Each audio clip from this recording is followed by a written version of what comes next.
না? কেউ যদি একটু ঘরটর ভেঙে দেয় দিক না, মনে করবে এটা তোমার পরীক্ষা নিচ্ছে, মায়ের পেট থেকে তো কিছুই নিয়ে আসিনি, আব্বাস সিদ্দিক এনেছে নাকি?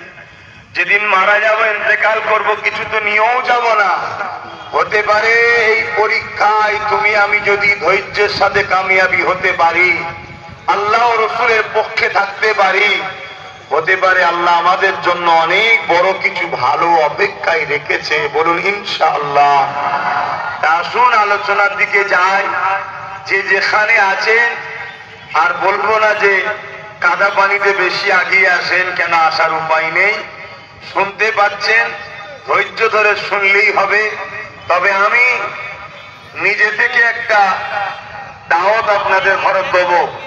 সামনে রমজান শরীফের মাসে এই বাজারের আশপাশে কোনো বড় ফুটবল মাঠ দেখো, সেখানে একটা বড় ইফতার মাহফিল আহলে সুন্নাত